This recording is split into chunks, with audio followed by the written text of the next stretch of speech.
Hello friends, स्वागत है आप सभी का हिंदी वर्णमाला की अगली वीडियो में। इससे पहले की जो वीडियो थी उसमें हमने वर्णमाला से रिलेटेड कुछ इम्पोर्टेंट पॉइंट डिस्कस किए थे। उसी से रिलेटेड आज हम एक प्रैक्टिस सेट करने जा रहे हैं जिससे उसका हम रिवीजन कर लेंगे। चलिए स्टार्ट करते हैं। अगर आपने वो वीडियो नहीं देखी है तो प्लीज़ जाकर उसको देख लीजिए। चलिए स्टार्ट करते हैं। पहला क्वेश्चन है, भाषा की सबसे छोटी इकाई किसे कहते हैं? भाषा की सबसे छोटी इकाई किसे कहते हैं? वर्ण को।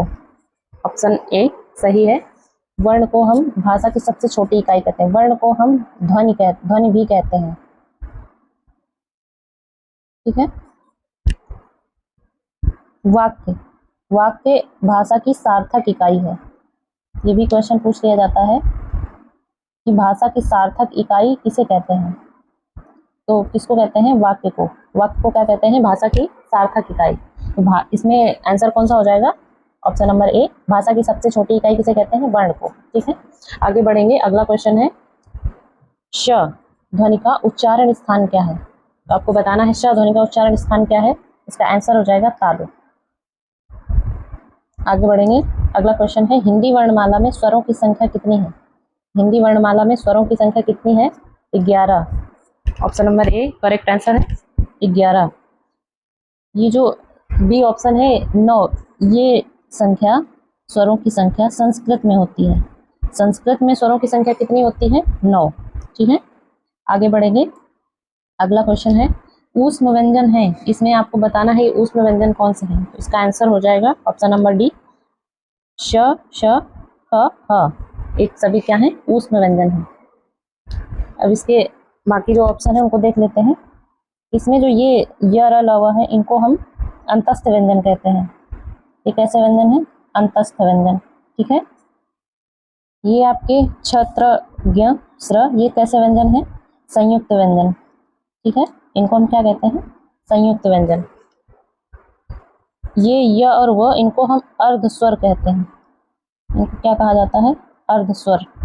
ठीक है, आगे बढ़ेंगे। अगला क्वेश्चन है, हिंदी में मूलतः वर्णों की संख्या कितनी है? हिंदी में जो मूलतः वर्णों की संख्या है वो कितनी है? इसका आंसर हो जाएगा ऑप्शन नंबर सी, 52। कितने होते हैं? 52। ठीक है, आगे बढ़ेंगे। अगला क्वेश्चन है, अंग का उच्चारण स्थान क्या है? तो ये जो जितने भी पिछली वीडियो में हमने देखा था कि जो 5 वर्ग होते हैं उसके जो पंचम वर्ण होते हैं वो इनका जो उच्चारण स्थान होता है वो कौन सा होता है? नासिक के।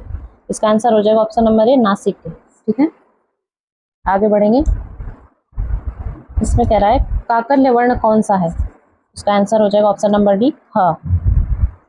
नेक्स्ट क्वेश्चन है, हिंदी में ध्वनियाँ कितने प्रकार की होती हैं?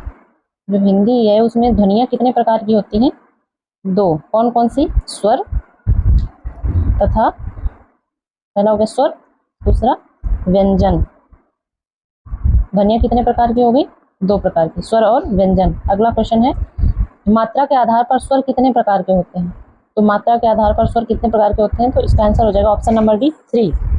मात्रा के आधार पर जो स्वरों का विभाजन हुआ है वो कितने प्रकार से हुआ है? 3 प्रकार से। कौन कौन से? दीर्घ, ह्रस्व तथा प्लुत। ठीक है, अगला क्वेश्चन है, निम्न में से अल्प प्राण व्यंजन कौन सा है? इसमें आपको बताना है अल्प प्राण व्यंजन कौन सा है। इसका आंसर हो जाएगा ऑप्शन नंबर सी, ग। कैसा व्यंजन? अल्प प्राण व्यंजन में से कौन सा है? ग। ठीक है,